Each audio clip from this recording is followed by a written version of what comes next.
الرحیم. السلام علیکم دوستان عزیز. با درس پنجم سلسله آموزش های C++ به لسان دری خوش آمدین. دوستان عزیز، قسمی که میبینین موضوع ما constant variable string و cout است. اول از constant variable شروع میکنیم. یک ما variable خونده بودیم که variable یک متغیری است که در جریان برنامه چند جای یا چند بار هر بار شده میتونه که او ولیوش و یا دیتایی که دو ذخیره شده او تغییر بیابه، یعنی چند بار میتونیم او رو تغییر بدیم، ولیکن زمان رخ میخوره یا گاهی اوقات ضرورت میباشه که مثال باید تغییر نکنه، بعد ما از کلمه const یا constant استفاده میکنیم و سنتکسش هم اینمی است که const نشته کرده بعد پیش از انتجر یا پیش از همه دیتا تایپی که ما داریم. قبل از اون باید کلمه const نشته کنیم و بعد اگر انتجر میگیریم یا فلوت میگیریم یا کرکتر میگیریم یا هر چیزی که میگیریم دیگه ای باز تغییر نمیکنم. میریم یک مثال ساده کار میکنیم. اینجا فقط فکر کنیم من اینجا یک انتجر میگیرم a، درست است؟ نه اگر من a را equal to 10 کنم و اینجا cout بگویمش a و یک ان لاین هم بتم ایچ شد، میبینین بر ما نشان میده. خب دوستان عزیز میبینین که بر شما چی نشان میده؟ در نشان میده. امیره اگر ما در این پایین بیام باز بگویم a is equal to 20 بعد cout بگویم a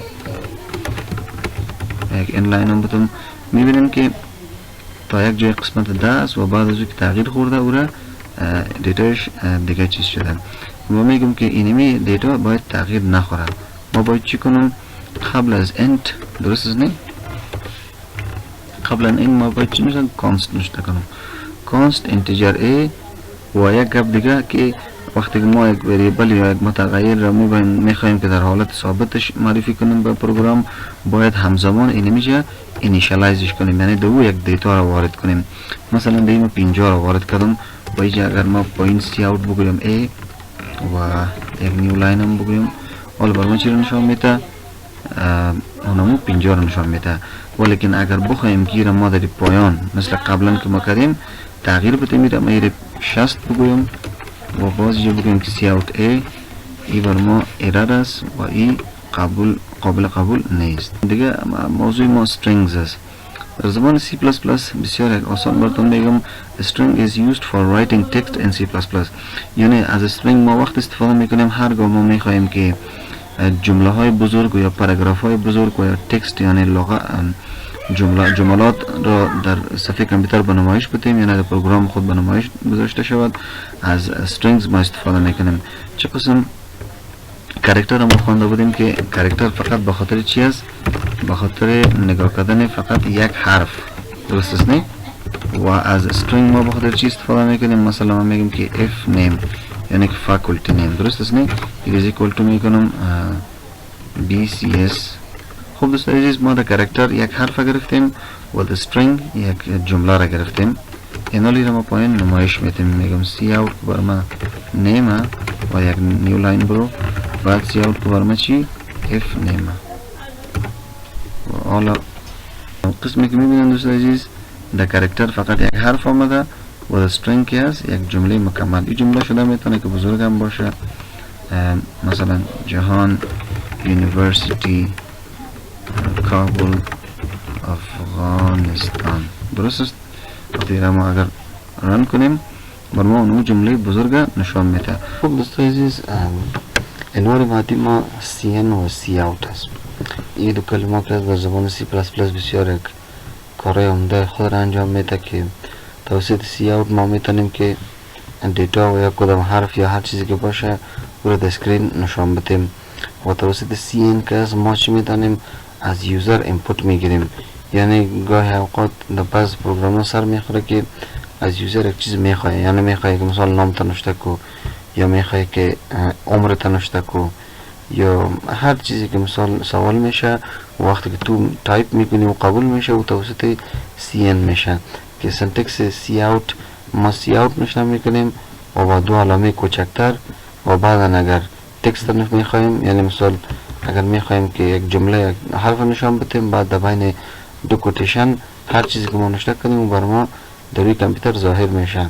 و سنتکس cn که است توسط دو علامه بزرگ کدام CN یا کدام یوزر اینپوتی که ما میگیریم و باید یک وریبل ثبت شود to be stored in it، یعنی که وقتی ما CN از یوزر اینپوت میگیریم و باید یک وریبل ثبت شود و بعدا توسط اون وریبل ما میتونیم پورا پس نمایش بدیم. خب دوستان عزیز میریم یک مثال کار میکنیم. ما اول بدنهش جور کنم اسکلیتر IO string using name space std. خب دوستان در رابطه با زیب گپ میزنیم. این IO string ما گفته بودیم که یک دیکشنری است که در بین از او ما یک کدام کدای را که نوشته میکنیم و کلش ثبت شده، یعنی بر ما کامپیوتر ایرور نمیده. وقتی که اگر ما دیکشنری ایرور یک دیکشنری نباشه و ما در بین از این مین هر چیزی که نوشته کنیم بر ما کلش ایرور میده، بخاطر که این کامپیوتر نمیشناسه. از او خاطر ما باید پورا در این پروگرام صدا بزنیم برش. بعد داریم using namespace std. دوستان عزیز وقتی که ما اگر سی اوت میخوایم یک چیزی رو نمایش بدیم، مثال افغانستان و این ما اگر سی اوت نوشته کنم برای چی میکنم نمایش میده، مشکل نیست. ولیکن اگر میبینیم بر ما این رو نشان داد که مشکل نبود. اگر ما بگیریم امی رو پاک کنیم بعد بریم این رو رن کنیم این بر ما ایرور میده، چون که سی اوت رو نمیشناسه. درست است که سی اوت هم دیگه ذکر شده، ولیکن با دبای نزی بعضی از دیگه خطایی می باشه که دیگه ما باید رو ذکر کنیم که باز دبای نزو دیکشنری باز این سی اوت و سی ان ذکر شده. اگر اونلاین نمیخواین بعد مجبور هستیم که همراه هر سی اوت و سی ان یک std و کالم نشته کنیم که باز برای ما چی کنه نشان بده. ما میگیم که نه ایران ما میخوایم کنیم باشه اینقدر نمیتونم که ما همراه هر کدامش using std و کالم نشته کنم. و دیگه هدف از این لاینی است که وقتی ما یک پروگرام بزرگ نشته میکنیم، یعنی دو از مختلف فانکشن ها و کلاس ها ما استفاده میکنیم، دیگه دو فانکشن ها بعض وقتایی تو پیش میاد که ما مجبور هستیم که چند تا وریبل همنام بگیریم. همنام یعنی در یک فانکشن اونم وریبل باشه ولیکن در فانکشن دیگه یک وریبل است که پس اونم نام داره ولیکن یک کار دیگر انجام میده، یا در کلاس دیگه یا در فانکشن دیگه دوباره اونم وریبل است ولیکن یک کار دیگر انجام میده، ولیکن نیمش که است یکسان است، یک چیز است. از او خاطر اونو ایرارا رو باز اینی لاین چی میکنه او دورش میکنه، بخاطر که این کد د بک اند یعنی د پشت صحنه ازی اینمی کدو نشته است، یعنی اینمی مدیریت شده که باید یک خویی امروز سی اوت و سی این نشته نشوه و بعد هر چقدر ما وریبل یکسان در فانکشن های مختلف که میگیریم او کدام ایرور نمیده و کار ما رو ما انجام داده میتونیم. خب دوستان عزیز من میگم که اینجا ما یک سی اوت کنه چی؟ سی اوت کنه که please enter your name. درست است؟ و توسط CN گفتیم و دو علامه بزرگ اناله CN کنه ایره ده چی ثبت کنه. ما باید مجبور هستیم که یک دانه متغیر بگیریم و متغیر ما باید string باشه، وقتی که ما نام خواستیم از یوزر. درست است؟ و نام باید در یک string ثبت شود و ایره باید یوزر وقتی که انتر کرد و باید در نیم ثبت شود. حالا میریم ایره رن میکنیم میبینیم کار میته. بله ها اینجا میبینیم سایزیز بلینکینگ کدر است که اینو باید یک چیزی ما نشته کنیم. گفته پلیز انتر یور نیم، ما نشته میکنیم توفیق و تمام، بخاطر که ما اینجا پایین دیگه چیزی نگفتیم. اینو اگر باز اینو میخوایم نمایش بدیم میگیم که you entered یعنی شما دایل کردین چی را؟ شما نوشته کردین نیم و یک نیو لاین.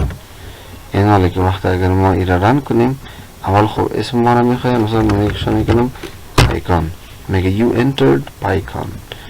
خب یک مثال دیگه هم کار میکنیم که فرض کنین شما مثال در کتابخانه میرین. درست است؟ یک شاگرد هستین شما در کتابخانه میرین، وقتی که یک چند کتاب میخرین بعد پیش این کاونتر که میرین امون رسید امون نفر کار میکنه پیشتان اسمتان پرسان میکنه، شاید بعد چند تعداد کتاب پرسان میکنه و کتاب چند قیمت داره اورم پرسان خود کرد و بعدا توتالش براتون نشان میده.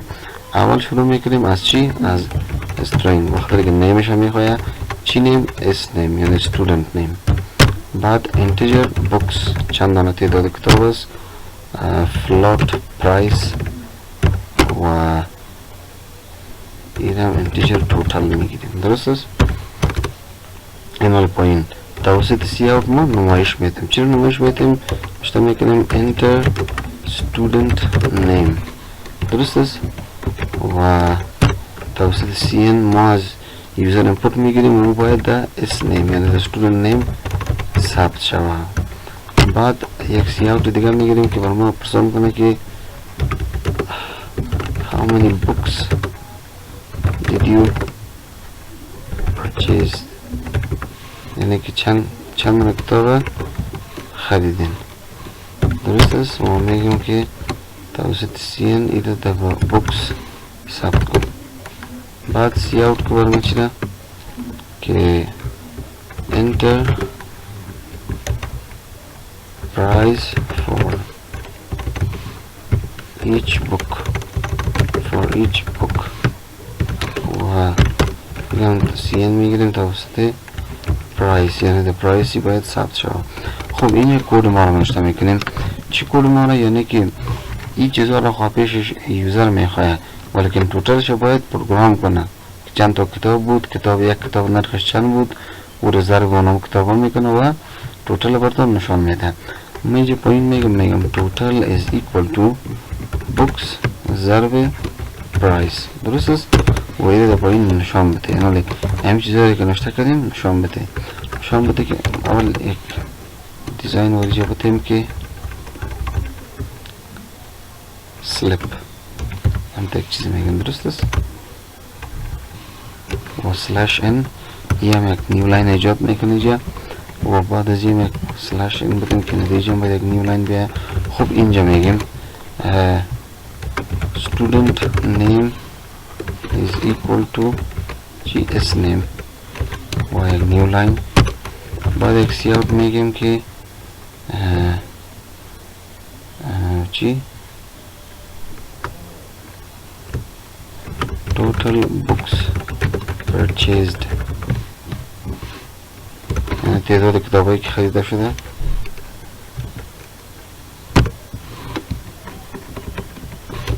چند کتاب خریده شده؟ یه وقت ما بوکس که نمایش دادیم باید دو بر ما نشان میده.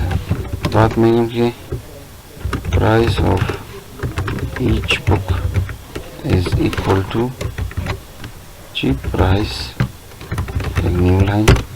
بعد یک سی اوت میگیریم که total cost of books و اونم چی توتال بر ما نشان بده. و در آخرم یک سی اوت بر ما نیو لاین بگی و بگو end of program و نیو لاین جا بگی سیمیکولن. خب اینا رو میریم رن میکنیم و قسمی که من student name مثل میکنم پایتون. چند دانه کتاب خریدم؟ من 6 تا کتاب خریدم. یک کتاب چند تومن داره؟ 300. خب میبینید slip name student name چی است؟ پایتون. total books 6 تا 300 با قیمت داره. 6 جمعش 18. خب دوستای عزیز این بود درس پنجم سلسله آموزش‌های C++ به لسان دری. امیدوار هستم که از این درس یک چیز را یاد گرفته باشین. اگر نگرفتین و یا کدام جایش نفهمیدین فقط ویدیو را یک بار دو بار تکرار کنین، انشالله که حتما یاد میگیرین. و ویدیوهای ما را کامنت و لایک از یادتان نره و با دوستان خود هم شریک بسازین دیگه. انشالله که منتظر ویدیوهای بعدی باشین. انشالله حتما در نزدیکی ها براتون شیر میکنم دیگه. فقط شما حمایت کنین مرا و حمایت تان نمیست که چینل مرا با دوستای خود شریک بسازین و ویدیوها را لایک و کامنت کنین. انشالله تا ویدیوی بعدی شما را به الله یکتا و بینیاز می سپارم. خدایا رو مددگارتان.